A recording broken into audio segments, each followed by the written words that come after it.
All right. Welcome, everybody. Happy Sunday. This is the Otherppl Show, and I am Brad Listi. This is my podcast, and I'm here in Los Angeles, and it is time for a new character studies episode. I'm going to be joined today by a woman named Nancy, a mother and an artist from San Francisco. If you're new to the show, character studies episodes feature conversations with what I like to refer to as civilians.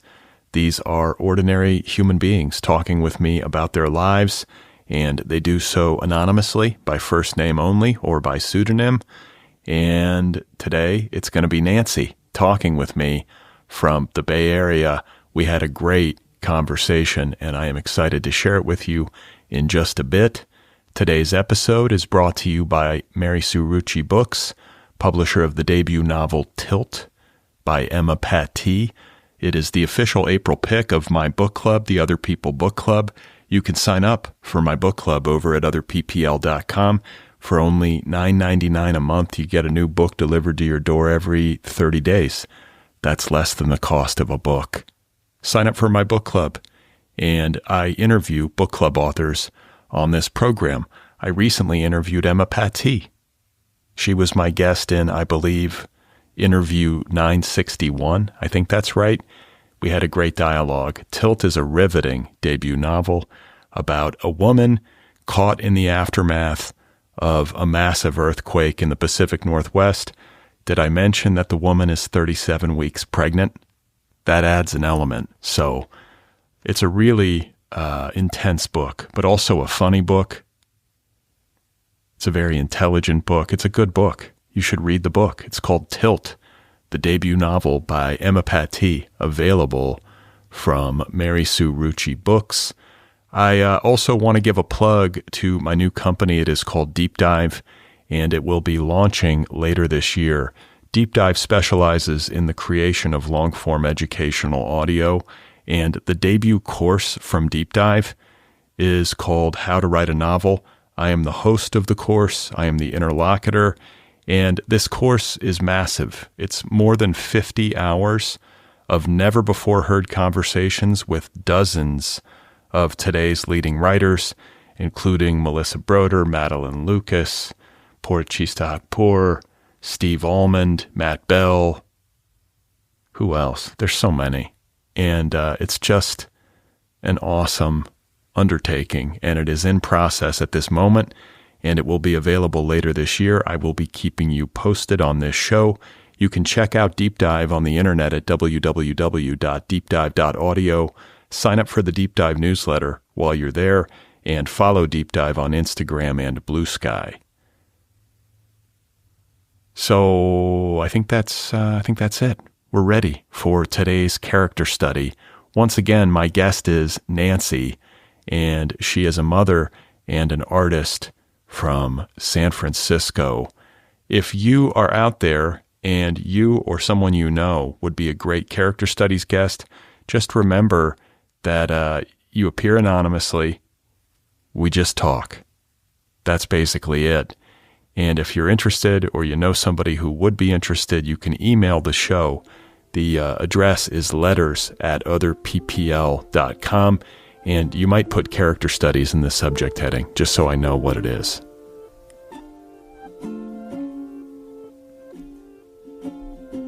All right, so having said all of that, I think we are ready now for the 8th character study in the history of this program. Hi, I'm Nancy. I'm 56 years old, and I'm a mother and an artist.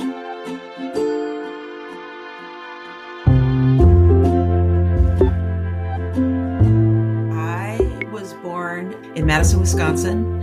My parents, I am of mixed race. My father was, at that time, not a high school graduate who worked for the sewer department. And my mother was just coming out of her teaching degree when she met my father. And I was born and raised pretty much in the country, out in kind of farm area of southern Wisconsin. And then as a teenager, started to hang out in Madison, eventually went to school there, and I can give you a long version or a short version, but essentially spent some time in Germany at different times, learned German, and now I live in San Francisco. Okay. Well, wow. There's a lot to cover here. So first of all, I do have to say I was born in Wisconsin. I grew up in suburban Milwaukee, and I am curious to know more. Your parents had you when they were very young. My mother was about 20. My dad was actually 40, which was pretty common for the times that divorced men married another wife who was younger. I mean, divorce often and, what is it? Marry often and marry young or something like that. They used to say, like, yeah. So that, I think, yeah. I thought you told me he was I thought you said that he was in high school or wasn't out of high school. He had not yet gotten his high school degree. That was his educational background. He got it later. He had joined the Army when he was 16 and had served in World War II. So he was allowed to get his high school diploma retroactively when he was in his 70s. Oh, wow. Okay. Mm-hmm. And you said you're mixed race. I am. Yeah. So what's the combo? My dad is African American, primarily. If you look at ancestry.com, it says I have probably some like Southwestern Native American in me, maybe by way of the Caribbean. And then my mom is Scottish and German. A lot of Scottish, a lot of Eastern, like that part of Germany that was sort of like East, like kind of goes back and forth between being East Germany, like the Sudetenland over in there. But yeah, I think it might be part of Poland now where her family is from. And you said you were raised in the country. Yeah, I was raised in Fitchburg, Wisconsin. And there was about 4 houses. I lived on a street with other houses and it was a neighborhood, but it was just surrounded by green spaces. Like, do you remember that I'm not even going to go into it. There was a video where you typed in your address at the beginning and then at the end of the video, it spanned out and you realized the whole video was taking place like in your neighborhood. I can't remember the name of the band. Anyway, if you look at it, it's like all green, and it still is a lot of green. There's a lot of green around there, a lot of farms, a lot of parks. Yeah. So, and you wanted to get out of it as soon as possible. When, of course, because I wanted to go be in the city and be a big city girl, Okay. That's interesting. Cause I was going to say, I grew up in Wisconsin, but I left. We moved when I was in 6th grade. And so my understanding of Wisconsin is entirely related to my early childhood. And so I have these idyllic memories of it. Like I really loved being a kid there. It was a good place to grow up. Yeah, it was. It really was, right? Yeah. And we're roughly the same age. So I'm just curious because I feel like lucky that like I hit it when I did, because I think the state has changed a lot. Maybe still the same in some good ways, but I think there have been shifts. And that particular period of time, late 70s, early 80s, it was just a nice sweet spot. I remember my neighborhood as being kind of like a nice working to middle class neighborhood.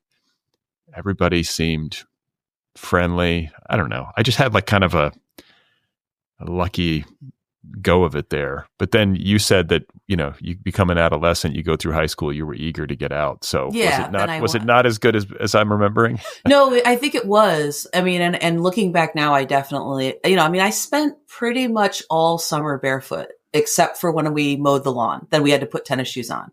I definitely remember it as being very easy, very quiet, and it smelled really good.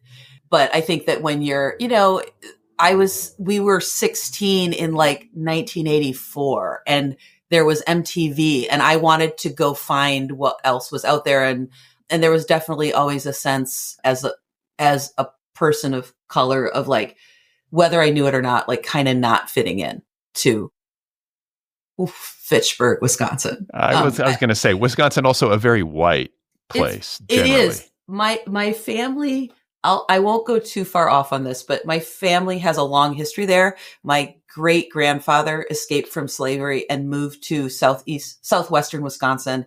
And there was a very, very robust interracial community there. And so like there is actually a pretty solid background of interracial relationships and families and stuff like that, it's not super well known. But my experience, I went to school in Oregon, Wisconsin, and my experience was definitely very white. Was it ever like super challenging? Did you ever have to deal with like really overt racism? Not, I didn't have to deal with overt racism. I had older brothers and sisters who I think did. I was a girl and I was a good student, and my mom taught at our school. So by the time I was going through it, like it was really subtle. It was kind of just like not getting picked for the team kind of stuff. But I did develop like some really good friendships with people who I still am in touch with and love dearly. And I don't know if I think that if all I wanted to do was to fit in and have a boyfriend and be cool like everybody else. And that didn't happen to me. And in hindsight, I'm glad that it didn't happen to me then, because I think I would have just settled for that. And so, but it wasn't actually available to me. Again, it was like not getting picked for the team kind of stuff. So I think my siblings did. And my sister actually told me a story recently about I got off the bus when I was little, and like some older white girls like cornered me and like pulled my hair, and I went home and I cried to my sisters, and my sisters like went and beat them up. And I totally didn't remember it at all, but they said, they were like, yeah, they never tease you again, So well, it's good to have protective older siblings. It really is so important. Yeah. How many of you were there? Growing up, there were 5 of us in the house. Yeah. What, 5 children? Mm-hmm. Yeah. Oh, wow. So it's a big family. Yeah. And did your parents, they stay together? They divorced when I was, I think, 20, something like that. Oh. My mom stuck it out through my brother and I getting through high school, my younger brother and I getting through high school, and then they split. So, and then they both remarried later. Did you know that was coming, or was it a surprise? No, it was not a surprise. It was not a surprise. Yeah. Yeah. They were from really, really different places. I one time asked my mom, we were just talking about how when you call you call the phone company and you want to do something with your bill, and that if you call once, you might get somebody who's grumpy, but if you call again, you might get somebody who's nice. And she said, oh yeah, when I was fixing all that stuff for your dad, I used to call 2 or 3 times. And I was like, wait, what do you mean? And basically, like, my dad, when he met my mom, was like, he had these 3 kids. He's a single dad. He's working for the sewer department. He's not making a lot of money, and he just didn't pay his bills. And so my mom was sort of fixing all that for him. She was calling up and getting on payment plans. And I was just like, and I'm like, were you just like really naive or idealistic or stupid? And she goes, oh heavens, all 3. Like it was kind of meant to not work out. Probably. I think there was a lot of idealism there, and it was tough, and marriage is tough anyway, and families are tough. So yeah. She was 20. I mean, when I think of what I was doing at 20, I was not taking care of another man's 3 children and raising my own and starting out as a teacher. That is not what I was doing when I was 20 at all, So your dad had 8 kids all told? He actually had 6 altogether. I had an older brother who was out of the house. So he wasn't really part of my being raised. So. Okay, so wait, I'm just trying to do the math here. So you said there were 5 kids in your family that I grew up with. Those were half siblings, some of them? Mm-hmm. Oh, okay. Yeah. And what kind of kid were you? Like, how would you characterize yourself? I mean, you talked about not getting picked for the team and maybe not dating in high school and that sort of thing, but like, and a good student. So were you kind of nerdy or what were you like? I was kind of nerdy. I read a lot. I loved books. I drew a lot from a really young age. I wasn't allowed to have Barbie dolls, but I had, I don't know if you remember, or maybe your listeners will remember, the Sunshine Family, which was like the 1970s response to Barbie. And it was like a full family, and they were all like proportionately very normal. And so I had this very elaborate like I had the Happy Family and the Sunshine Family and the Sunshine Family grandparents.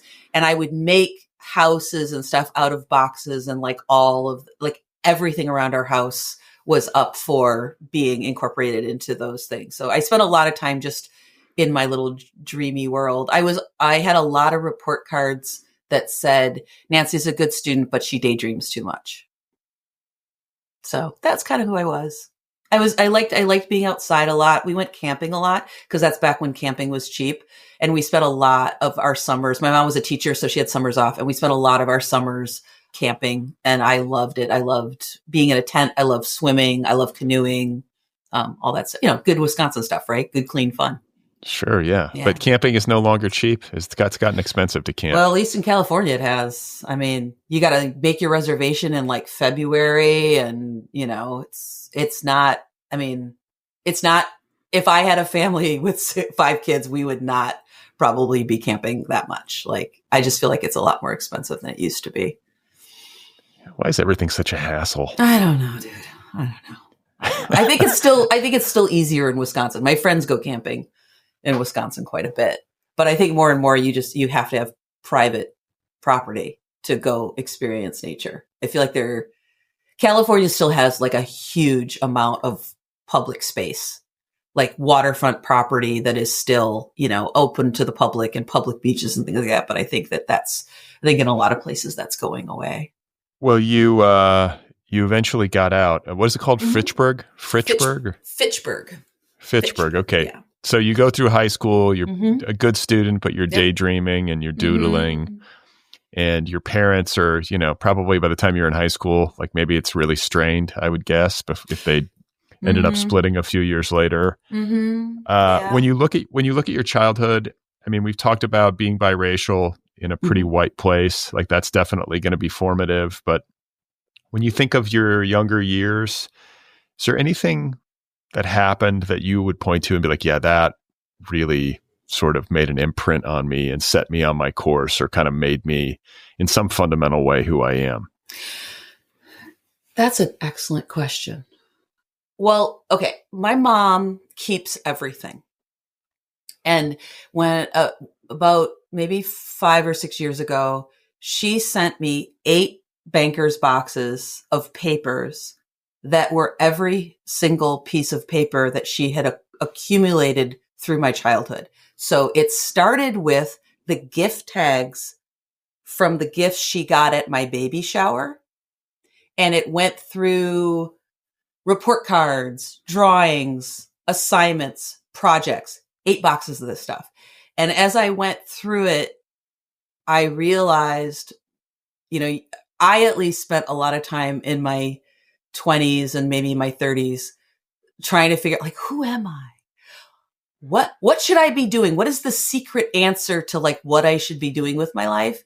And when I went through those boxes, I realized that I was exactly the same person that I always thought I was, which is I like to travel.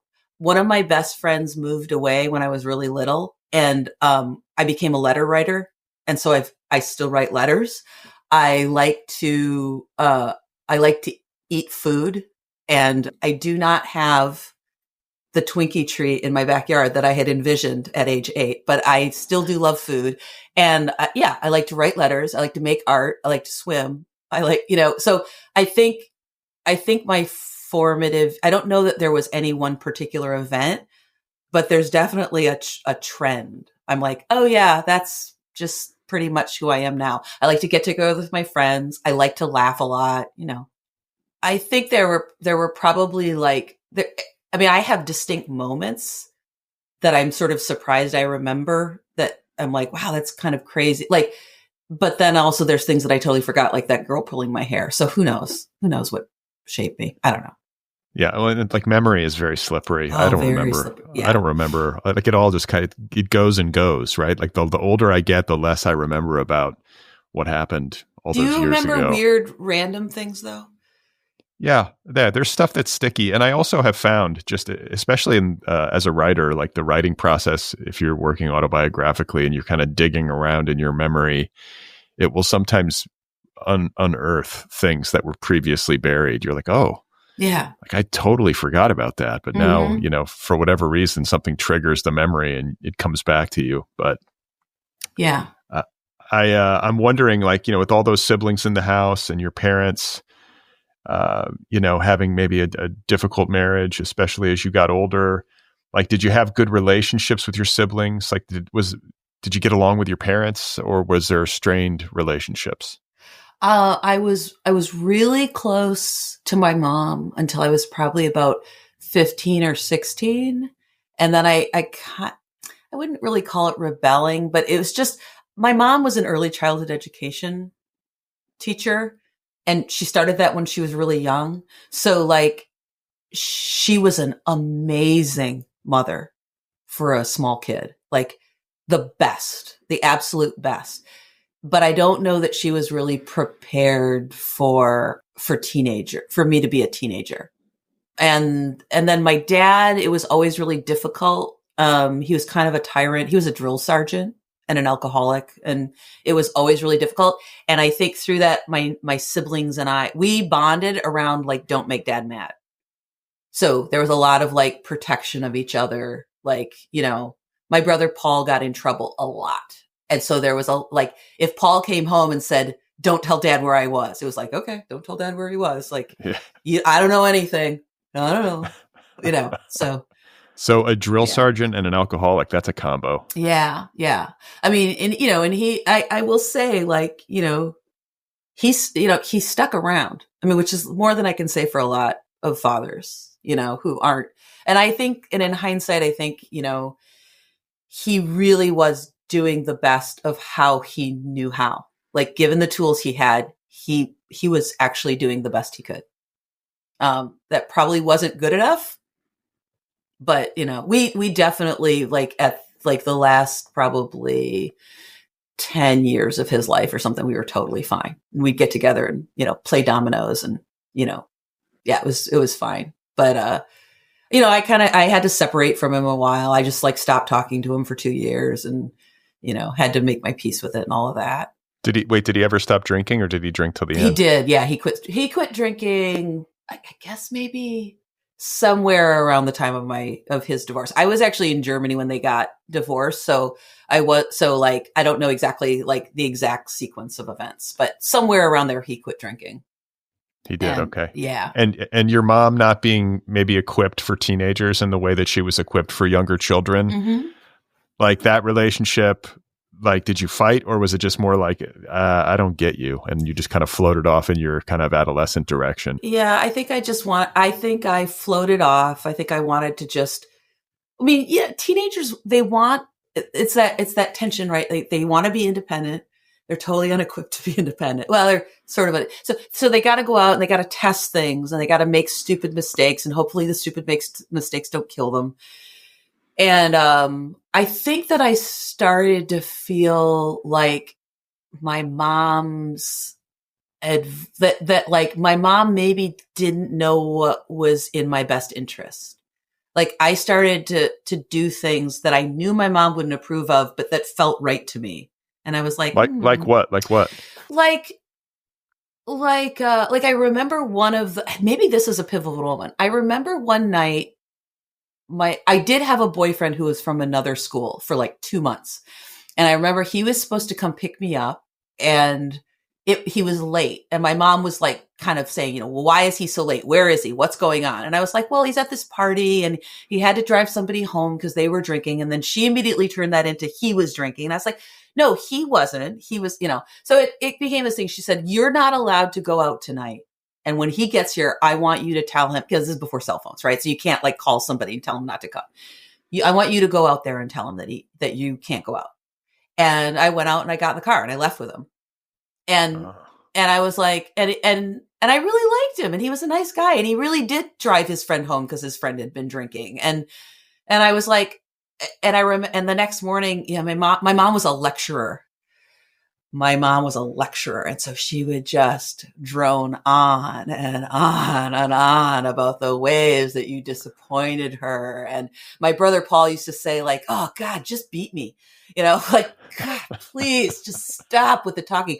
So she was droning on and on and on. And I remember that she'd come into my bedroom like the second I woke up. And I remember laying there in bed and thinking, yeah, I don't think she's right about this one. Like, I understand that she like lost some trust for me, but I don't think that what I just did was really wrong, So anyway, I think just you put it perfectly. You said I drifted away. Like, I think I just started to understand that like maybe my mom didn't know what was actually best for me and maybe didn't even know what my best interest was. And that maybe I was going to have to figure this out more on my own than going to her.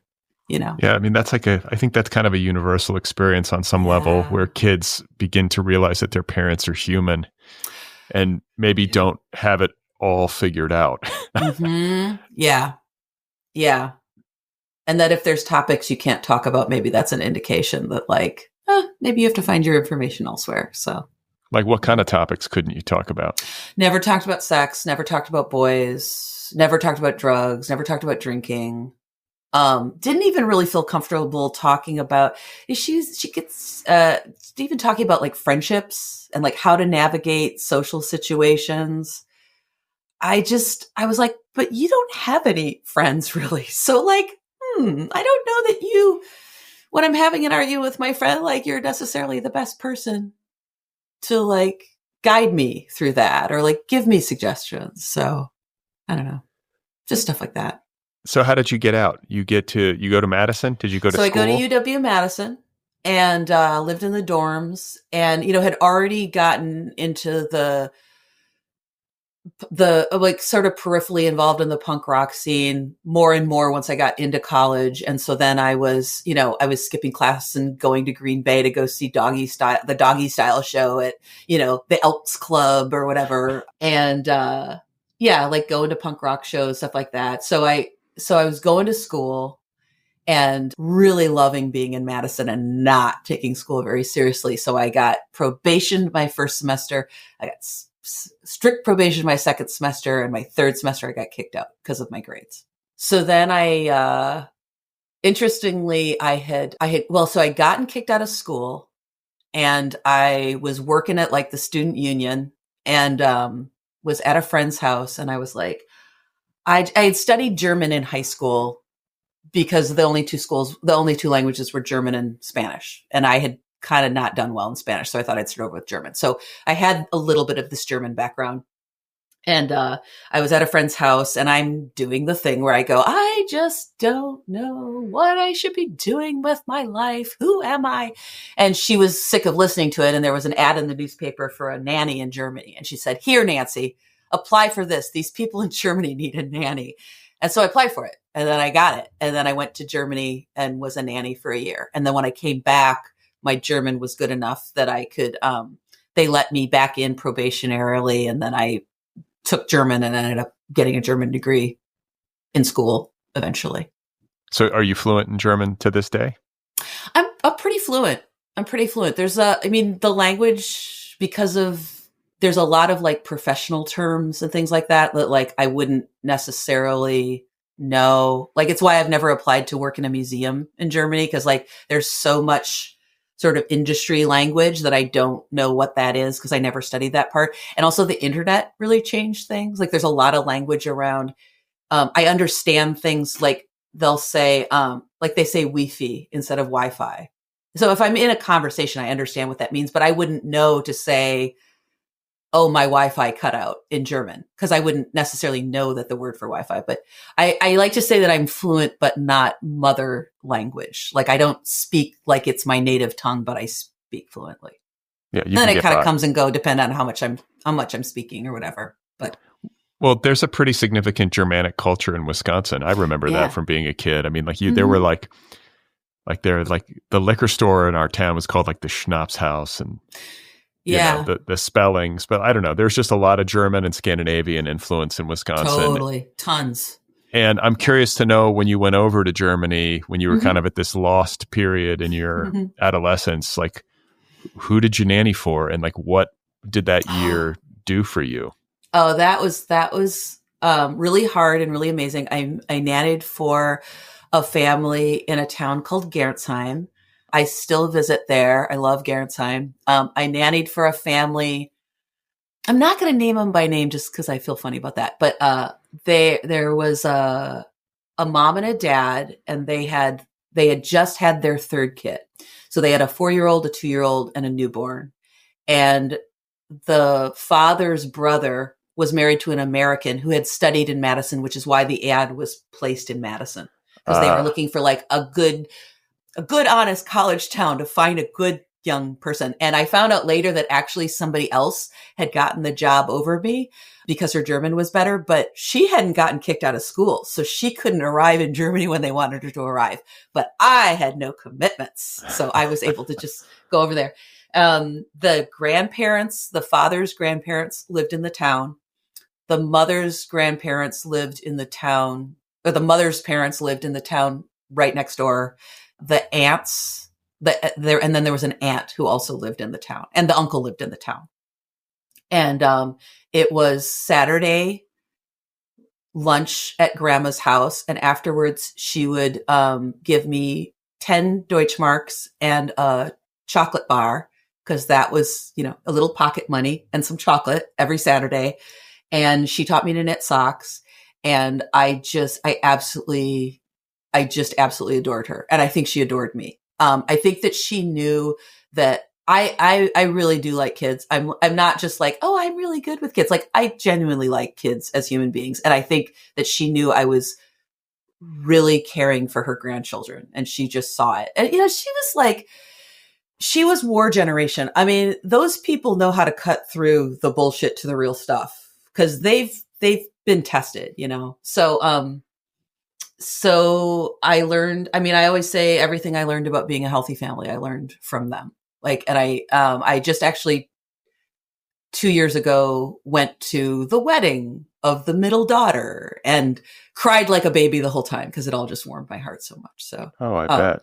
Yeah, still really close with them. All of the grandparents have since passed away, but everything was the whole family all the time. And it was like, it's this little town, and you can walk everywhere, and it's right on the Rhine.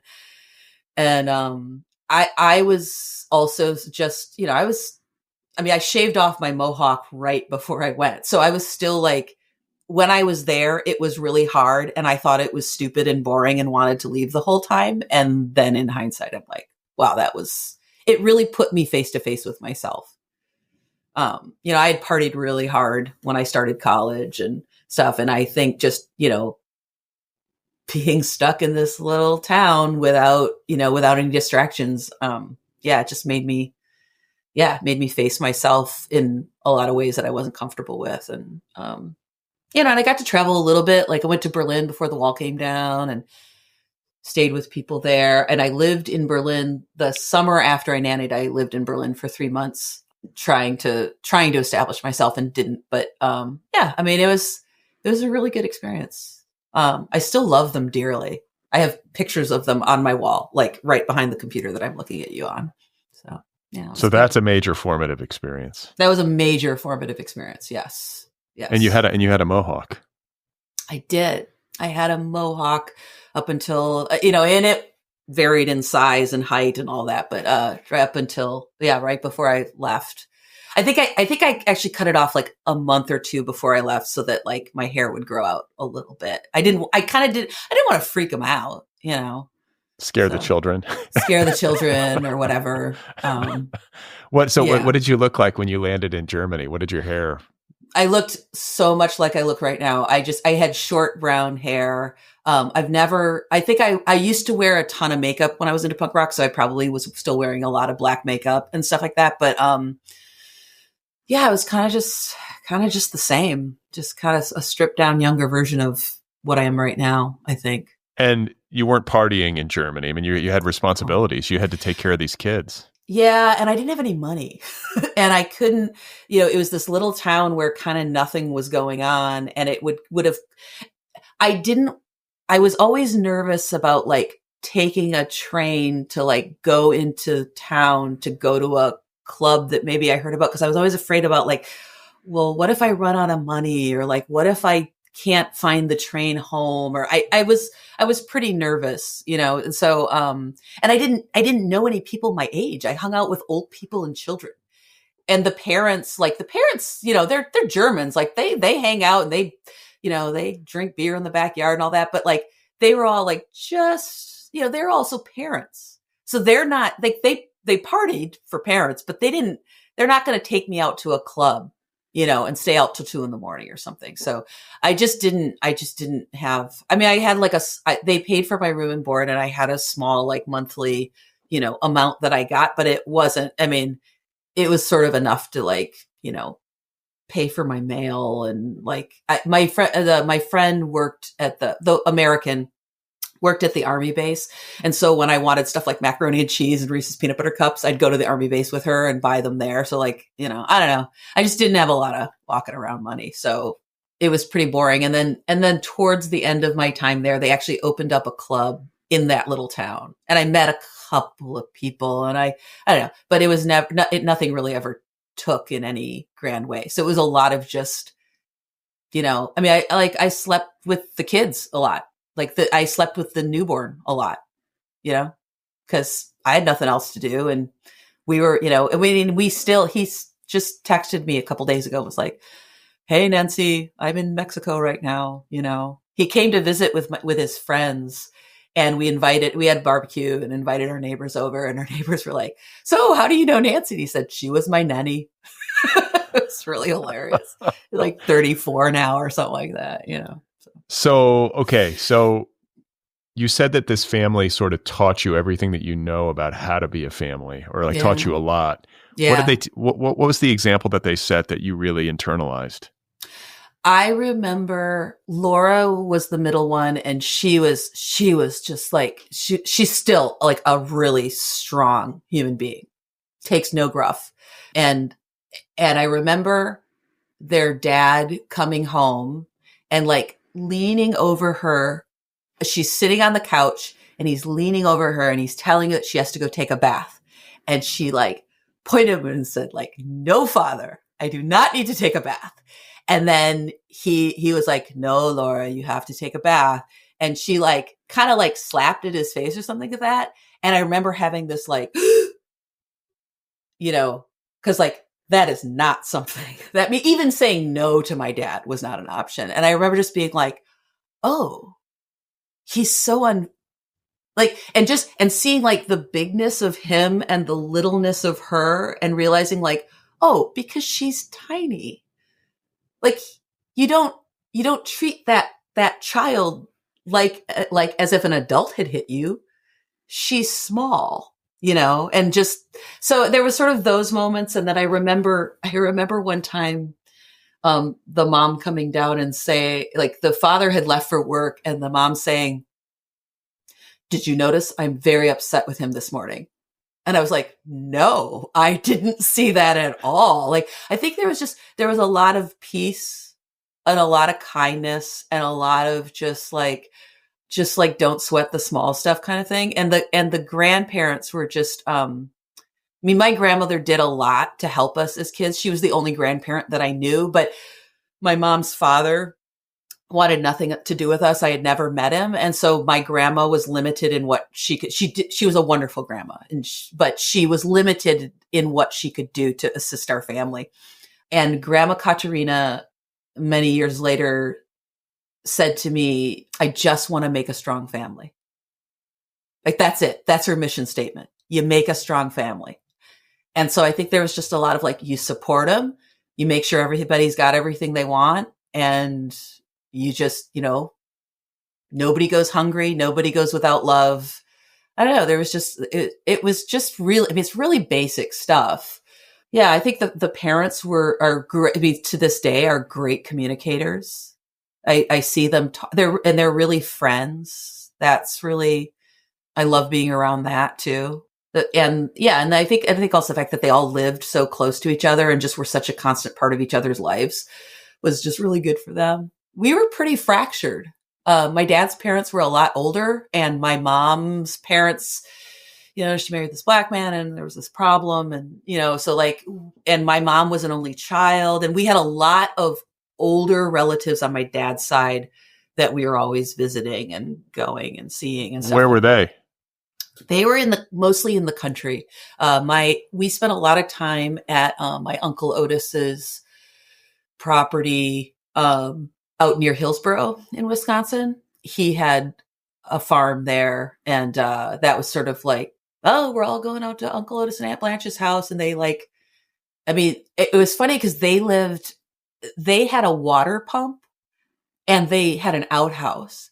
And I remember being in school, and when other kids would say they were going to go visit their aunt or uncle, I remember that's what I pictured. It was like, oh, right.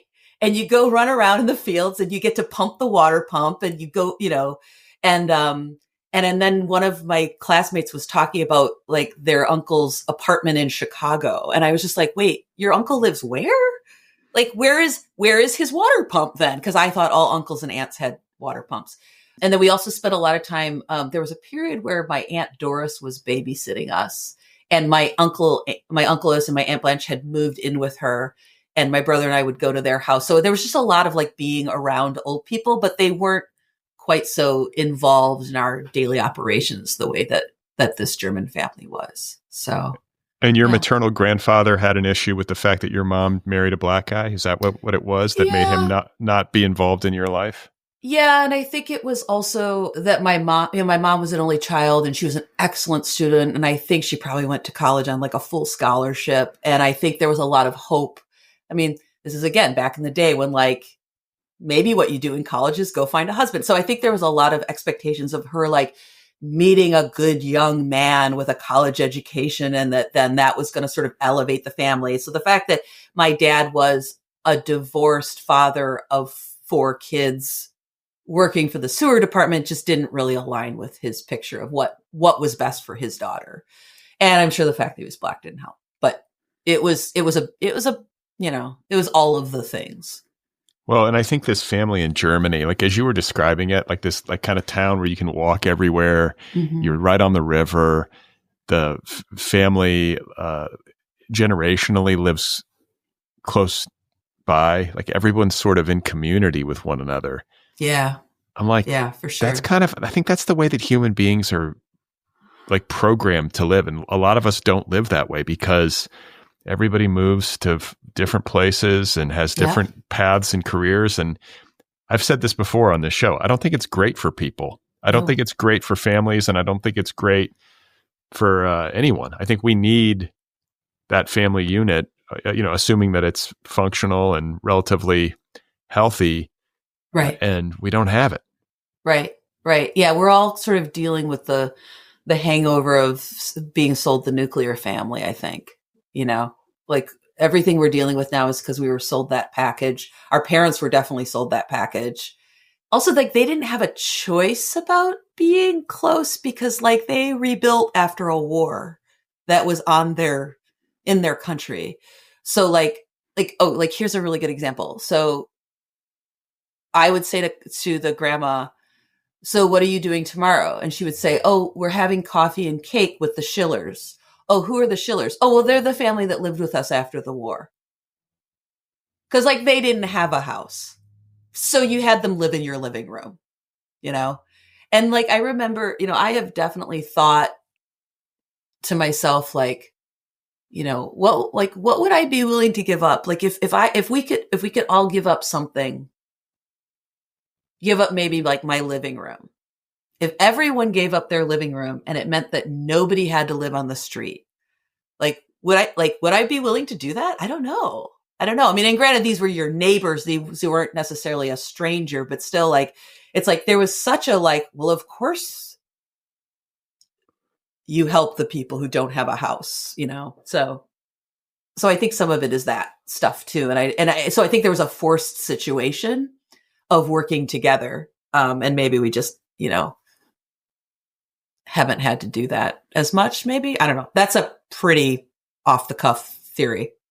I wouldn't put any money behind that theory. Well, but I mean, they're also living in a smaller town, right? Yep. Mm-hmm. It wasn't like some huge place. And yeah. I don't know. There's a part of me that's like I idealize that idea, that sort of concept of like a simpler life, kind of streamline things. Oh yeah. Keep overhead low, keep your friends and family close, and then just live your life until it's over.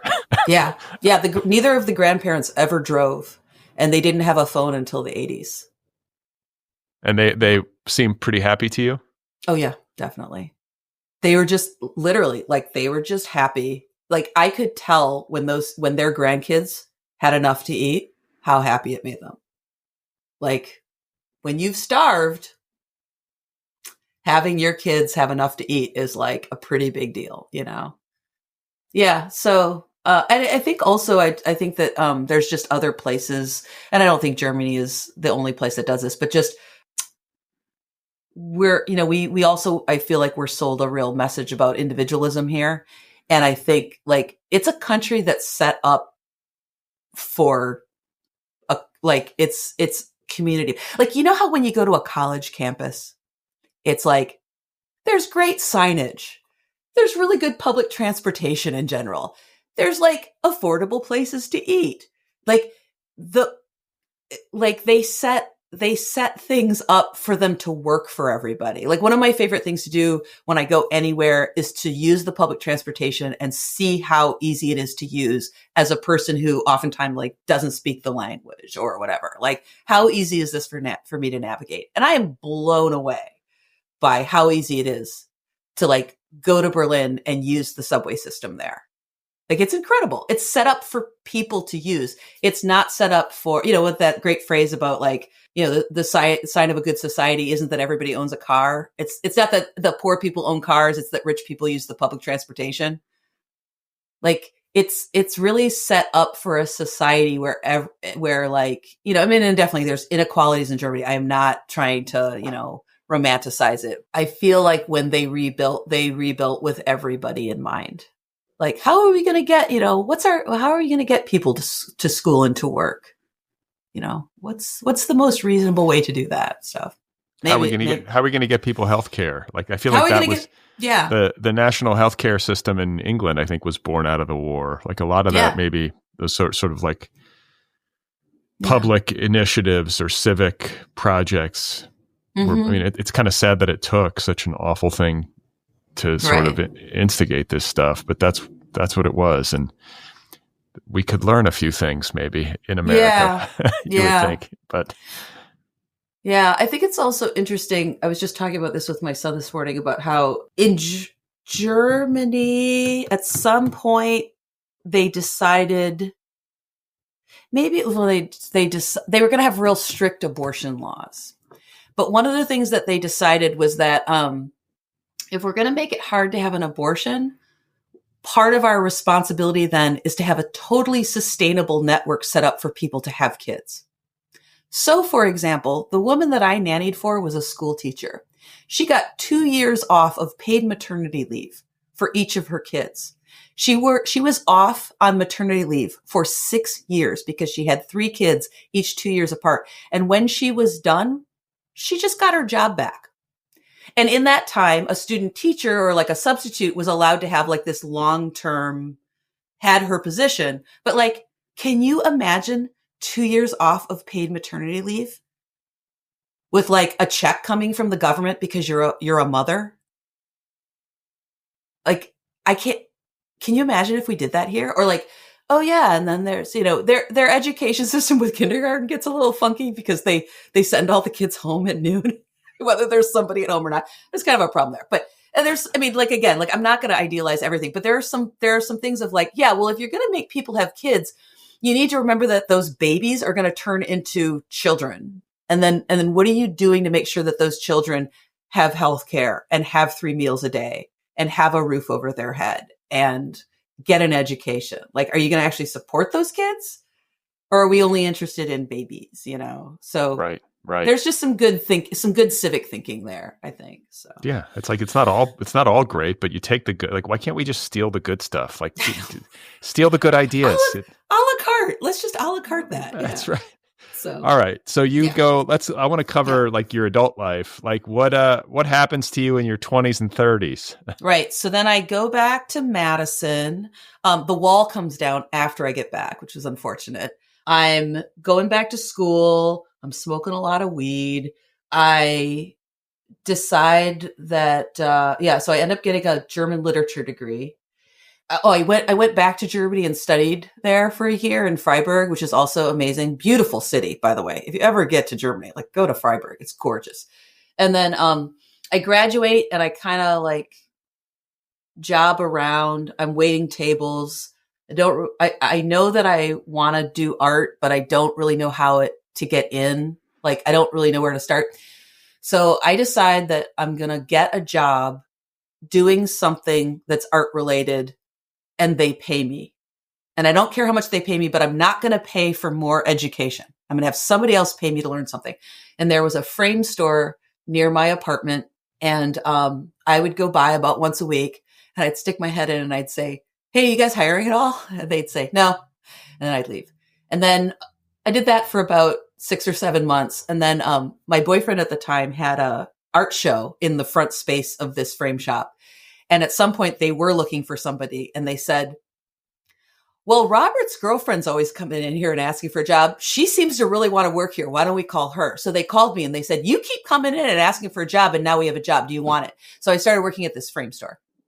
And then I ended up managing a frame store. And I did some other things. I worked in a bookstore for a while and stuff and still kind of always supplemented with waiting tables. But then I ended up, becoming what was called the art director at a artisans gallery, like a high-end artisans gallery. So it's Wisconsin. So you're looking at like high-end ceramics and, woodworking and things like that. And I did that for a couple of years, I visited San Francisco 3 different times. I came out here following an old boyfriend from college who broke my heart. Came out here again on a drive out. My mom and I were bringing a car out to my brother who was living in LA. Drove out here, stopped in San Francisco. And every time I would come, my friends in San Francisco who I knew who had moved here would be like, "Nancy, just move to San Francisco. You belong here. This city loves you. You love the city. Just move." And I'd always be like, no, I got to go do this other thing first. I got to go back to Madison. So anyway, after I took this work trip out here while I was working at that gallery, I kind of went, "Oh, right, San Francisco." So I applied to school, didn't get in. I wanted to do museum studies at that point. I at least that's what I thought I wanted to do. So I applied and I didn't get in. But by that point, I was determined that I was going to move to San Francisco. So I just, like we did that you could do back then. I just picked up a second job, stopped making long distance phone calls, saved up some money and, moved out here. And that was 1998. And then, really struggled. It was the first .com boom. I was not a techie, was looking for a cheap apartment, worked at a bunch of different places, but I eventually got in on call, art museum preparator work, doing like the installation and the hands-on stuff. Got into that. I actually worked at a frame store for a little while when I came out here, worked as an art preparator, kept looking for full-time permanent work, but I pieced it together pretty well. Like I was on call at enough places that I could like do a big push of work and then take some time off. And as long as I lived pretty cheap, I could manage that. Oh my God, so many things happened. I substitute taught for a long time and I really loved that. And then at some point though, like it just wasn't I just could not get a permanent job. And really what I wanted when I moved here was I wanted to have a place to live and I wanted a job that would allow me to not worry about money enough, or at least not worry about employment enough that I could do art at night. And it just took me like 15 years to get that together. So, anyway, I was substitute teaching and I was doing art preparator work and I was trying to figure out like, okay, well, I need to do something here to like change my situation. And, I ended up deciding on museum studies because I really loved teaching. I didn't like the system and it was really hard to I felt like it was hard to do a good job. And I felt like there was too much at stake to not be doing a good job. It was amazing though. I loved it. I absolutely love it. I still love teaching. I get to teach once in a while and I love it. So anyway, went to museum studies. So, I know what happened though. First, there's an artist named Sol LeWitt, and there was a retrospective at the San Francisco Museum of Modern Art, and a guy I knew got me on the crew for the Sol LeWitt installation. It was 6 weeks, and he does wall drawings, and he has a crew working with him, and I got on that crew, and it was life-changing moment, putting up my flag, life-changing moment. And because all I thought about was like line and shape and form and color for 6 weeks. I mean, it's just, we were working like 10-hour days, and I just like, my brain just went to another place, and I was like, oh, I got to study art. So I went back and I got a second bachelor's degree and studied painting, became a better painter, really loved like what it did to like how I see and how I think about things and then graduated from that going, now what do I do? Like, I still am not any more employable. So then that was when I was working as a preparator and teaching. And then I ended up deciding to go and get my museum studies degree. So I have an MA in museum studies, and then came out of that during the economic crash of 2010, which actually started in 2008, but it was still going on in 2010 when I graduated. And I had a 1-year-old.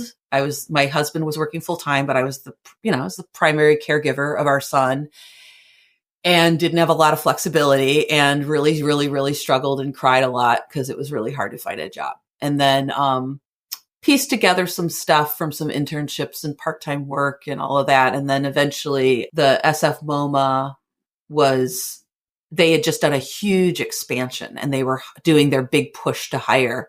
And there was a job as art shipping and receiving coordinator, which is, what a shipping and receiving coordinator is. So this is the person who only handles the art part. And I was probably a little bit overqualified for that job, but it was like, okay, well, elevators on the ground floor, like, get on. So anyway, I got on and got that job, and it was really great because I was able to I told myself, I'm just going to go to work for 2 years. I am not going to look at job descriptions. I'm not going to think about doing anything else. I'm just going to show up 9 to 5, and I'm not going to think about what the next move is for 2 years. And I gave myself 2 years for it. And then about 2 years later, somebody left the loans out department. So that's the group, the team that just does SF MoMA artworks going out to other institutions for exhibitions. So there was a position open there, and I applied for that and got it. And then I did that for a couple of years. And then it was 2020 and everything crashed. And I was like, they don't need a third person in this department. They're going to axe me. So I started looking around and, talked to the head of our division a lot, talked to her a lot about like what I could see myself doing. And then I don't really remember totally the sequence of events, but I ended up being collections manager, and I've been collections manager ever since. So I handle like access to the art collection, and and like if you want to see art, you'll probably end up talking to me. And how many kids do you have? Just have one? Just have one. Yep. Just one. Boy. A boy. He's 17. Wow. Yeah. They grow up fast, right? They do. I heard somebody say one time, maybe there's even a book called this, like The Longest Short Time or something like that. It's because when you're in the middle of it, it feels like it's going to go on forever. And then all of a sudden it's over. Right. Yeah. I was just telling a good friend of mine last night that, it's really like, it's like you had this really awesome roommate and they don't live with you anymore. And there's this other awesome roommate that you really like, but sometimes you're like, can we just invite that old roommate over for a night? Cause I just really miss hanging out with him. And like, and the 17-year-old that I have, much like any of us, does not want to be reminded of every single cute thing that he said when he was 3. He does not want to talk about that. Right. And I can totally respect that. He wants to be who he is now. He's creating himself. And so, but every once in a while I'm like, oh, but there, remember we used to go get hot dogs and we'd talk about the Ducks together. I really liked those conversations. Right. Yeah. How old are your kids or kid now? They'll be 15 and 10 this summer. Oh. So it's like my daughter, so the eldest, I'm just like 15? Like, wow. Yeah. So she'll be going to college before I know it. Like that, I can't even, I feel like I can remember vividly bringing her home from the hospital. Yes. And so it's like, what happened? It doesn't even feel real, but it's real. Yeah. Yeah. It is. And then there are people, there are people all along, but yeah, every age, I am just a person who has delighted. I mean, and not to say that it has not been hard. And I heard something in one of your podcasts about how tired you were. Cause I think cause I'm listening from the beginning, talking about how you had I think your kid was 1 or something. And you're just and oh my God, I'm so spaced out. I'm so tired. And I remember thinking about how people told me that when I had a kid, I would be tired. And I thought I knew what tired meant. Cause I went to grad school. I stayed up late to finish that project. I know what tired is, but it is a level of exhaustion that is beyond anything anybody can comprehend, except unless you're in some extreme situation, like you're being kept awake because you're in prison and as a political prisoner and they're torturing you. I don't know under what other circumstances you would try to stay awake that long. And for months and months and months on end, just night after night, only getting 2 consecutive hours of sleep a night. It was bananas. It was just bananas. How old were you when you had your son? I was 40 when I gave birth. Yeah.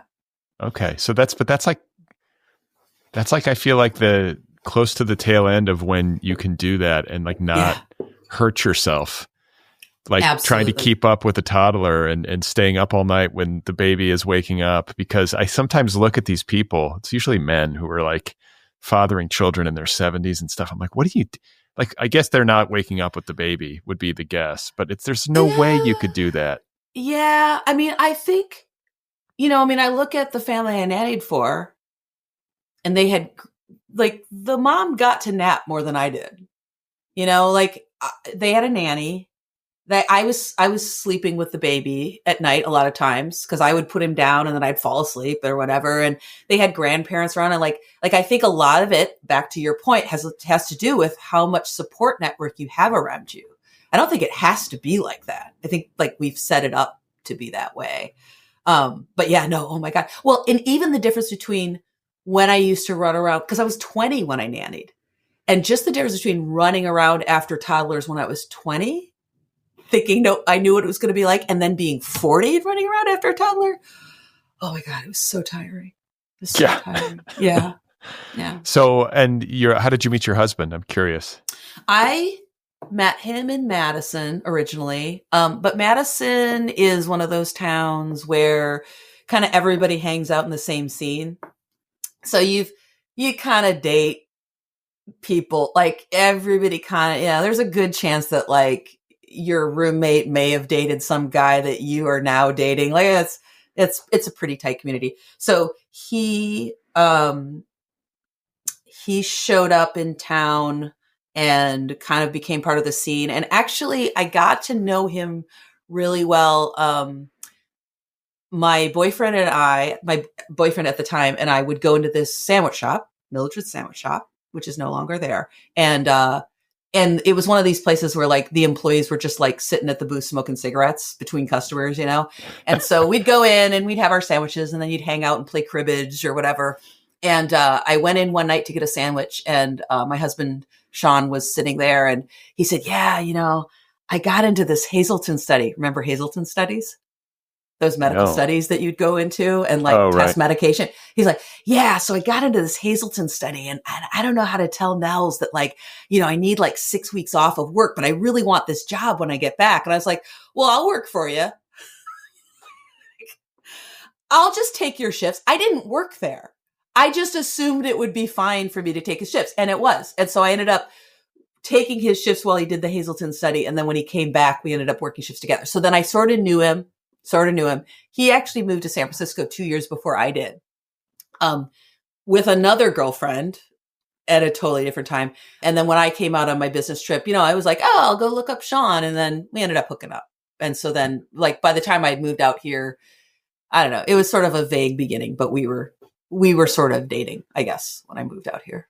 So, yeah. The Hazelton study. What medications was he testing? I don't even remember. I do remember that some of the people were allowed to play cards, but they couldn't play any games where they shared cards because like they weren't allowed to like touch each other. I know I don't remember what the medication was. I want to say it was maybe like a blood pressure medicine. And so like if you were one of the people who was not in the placebo, you were sort of like I guess that's one way to make a living, right? Oh my God. Yeah. I was actually just telling somebody about, I used to donate plasma for beer money. I used to donate plasma twice a week. I did it for like 2 years. I'm like, wow. Oh my God, I was so unhealthy. It's so crazy. That's so crazy to me now. But anyway, yeah. So what kind of art do you make? I was trained as a painter. And I still really enjoy painting. I try to sketch and like do watercolor, like in watercolor and sketch every morning. I go in and out of that, like all practices. We don't always keep them up. I do some sculpture and I do a lot of mail art. I do a lot of like collage mail art.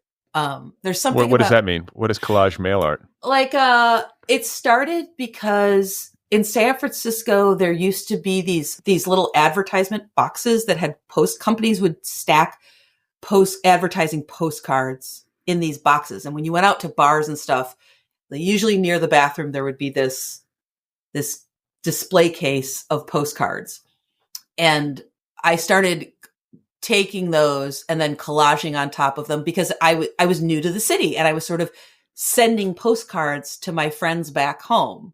I mean, I think that's kind of where it was coming from. Like, I'm living in the city. This is what it's like. And so I would make those collage postcards. And then at some point I decided that I just didn't want to make envelopes. I didn't want to buy envelopes anymore because it was stupid and that I had all this paper and I could just make envelopes. So I make envelopes and I make postcards and then I mail them to people. And yeah, I just have a constant stock of like, card stock and found images. And yeah, I like to think, I go through certain themes. A lot of the art that I make that's sculptural has to do with just sort of something that I'm thinking about. And like, it'll be like, well, that would be like if we were all stalactites and living in a cave. And so then I'll like get this picture of like, oh yeah, if everything was a stalactite, and then it'll be like some shape like that. So for example, one of the things I like to think about a lot is, going back to the thing around is like, you kind of like useless advice that my mom gives me. And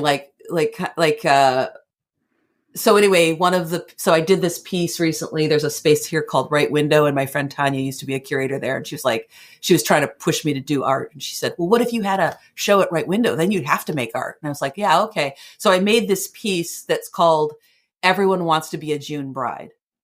And that phrase is like just something that people say. Like it's just a thing that women get told, especially women get told like, well, everyone wants to be a June bride, as if that's just a fact. So I made this piece that was like an old wedding dress, all sort of shellacked and weird coming down into a new wedding dress. And it's like, here's this message and I think especially because I think part of it was for myself. Like I thought when I got married, I was doing it my own way, but then I see myself repeating all these patterns and I'm like, oh yeah, you did actually absorb that message, So those are the things I think about. It's just, and like right now I keep thinking about things around like who does the work. And, I have this huge collection of miscellaneous silverware that I got from my grandma. And, I stopped using it because I just realized that life was too short to polish silverware. I was like, this is a stupid waste of my time. So I'm going to go do a residency at a place called Winslow House in Vallejo, California. And my friend and I, Tanya, who was the curator at Right Window, I decided to bring her along because we both struggle with, making time to make art. And she had said something like, oh, it'd be really interesting to do something about domesticity in this house, and I was like, ooh, yeah. So I'm going to bring all of the assemblage stuff that I have about this concept of like, life's too short to polish silverware. But then so if silverware is getting polished, who's doing it? And like, whose hands are those? Who's spending their time fucking polishing silverware? Like, that is a chore that was just meant to keep people, like, makes work for idle hands. Like, that was just made to keep you busy. It's you start at one end and then you have to start polishing it all over from the beginning. Every time you use it, you got to polish it. It's just, yeah. So yeah, forget that. I mean, if you enjoy polishing silverware, go for it. But I think that for most of us, that is a waste of time. Okay, so last question. Where are you spiritually? Like, what do I believe? Yeah. Like, or where am I? Yeah. Where have you come from? I don't know if like in Wisconsin you were raised with any kind of like religion, or if you have a tradition that you're operating in, or if you sort of forged your own path and kind of figured out something that makes sense to you. All of those things. I was raised in Wisconsin, going to a what must have been a liberal church, because they let my mixed parents and their kids come to their church. It was very kumbaya. There was a lot of singing with acoustic guitars. We took camping trips to like a Lutheran camp. My two best friends when I was a kid were both the pastor's kids. There was two pastors and they each had a kid my age, and we were all best friends. And the pastors used to use Ernie and Bert puppets for like the children's lesson. So church was a little boring, but it was fine. And was it Lutheran? Yeah. And I learned all of the Lutheran stories. So like, I know the Easter story, and I know the Christmas story, and I know like, like I have a vague sense of the Bible and all that. And then I got confirmed, and then immediately stopped going to church. And, went through periods of like, I don't know, maybe I don't believe in God, I don't know, maybe I do. And I think that what I've come up with and what works for me is that I think we are all interconnected. I picture it like a big web, and whatever we do impacts other people, other species, all living things. And that web that connects us all might be God. That makes sense to me. How'd you come up with that? Just I was walking around San Francisco. I mean, it was a lot of life experiences, and just like understanding like when somebody, just like the way that like if somebody vibes you out, and you're like, I mean, living in California doesn't hurt, that kind of thinking. But I think I think it hit me as like a concrete theory when I was really stoned watching a documentary about bugs. Which documentary? And I don't remember. It was what kind of bugs, like spiders? It was mostly the section that hit me was obviously about the spiders. I think it was definitely about like predatory bugs, not like the focus was not like pollinators. There was a lot of, I remember there being like a lot of hunting of like, this is how they catch them in their web. And there was something about the way that like spiders can tell something's in their web from really far away. Like they can be over here and they're like, oh yeah, something's going on over in the web. I'm gonna go over there and see some food. And I don't know, somehow I was just like, oh yeah, that's like life, and like the way that I think also like being in San Francisco, and like you'll be on a bus, and when somebody's having like maybe like a mental episode, or I think like when I had a kid and like people would be like swearing really loudly or something, I was like, I'm trying to raise a kid here. Like I kind of need things to be a little bit more calm. Can we just be a little more calm? So I started doing this thing where when somebody's having an episode on a bus, I'll go, shh, shh, shh, shh, shh. Honey, it's okay. Shh. And it sometimes works, actually. That would settle me down. Mm-hmm. Yeah. Just getting gently shushed. Yeah. Just gently. Just like, shh, honey. What do you need? Do you need some water? Is that what you need right now? Let's get you some water. So I think it's like feeling it and then seeing a representation of it, I was like, I kind of think that's what it is. All right, Nancy. All right. I appreciate you taking the time to talk with me. It was so lovely. Share your story, and I wish you well. Have you gone? You haven't gone to Vallejo yet, or you did? No, I leave May 1st. I start May 1st, so it's just for like a long week, like one weekend through another weekend. Well, I hope you make some great art, and I thank you again for your time. Yeah, thank you. It was a pleasure talking to you. We did find something to talk about. It's great. Okay, there we have it. That was this week's Character Studies Conversation with Nancy, a 56-year-old mother and artist from San Francisco. My thanks to Nancy for the excellent conversation, and my thanks to you for tuning in. Remember, if you're out there and you or someone you know would make for a great character studies guest, you can email me. The address for the show is letters@otherppl.com. Don't forget to subscribe to this program wherever you listen. Hit the subscribe button, and you can follow me on social media. I'm on Instagram and Bluesky. Sign up for my weekly email newsletter over at Substack, and if you love this show, if you listen regularly, I hope you will support the show by joining the Other People Patreon community over at patreon.com/otherpplpod. If you would like to get an Other People t-shirt just in time for summer, or if you would like to join my book club, the Other People Book Club, all of that can be done over at the show's official website, otherppl.com. And don't forget to check out my new company. It's called Deep Dive, and it specializes in the creation of long-form educational audio. It will be launching later this year. The debut course is How to Write a Novel. I'm the host of the course, and it's more than 50 hours of never-before-heard conversations with dozens of today's leading writers. Check it out on the web at www.deepdive.audio. Follow Deep Dive on Instagram and Bluesky. So if you have 2 minutes and you want to do me a quick favor, please give this show a rating wherever you listen. So Spotify, Apple Podcasts, give it a 5-star rating, write a little review. It really helps. It helps the show find new listeners.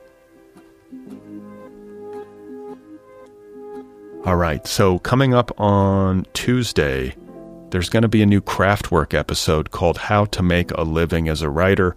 I will be in conversation with Jane Friedman. Many of you probably know Jane. She is a stalwart presence in the literary community and a great resource when it comes to understanding the business of publishing. We had a great conversation about a fundamental question, how to make a living as a writer, and she's going to try to answer it on Tuesday. What do you think of that? Stay tuned.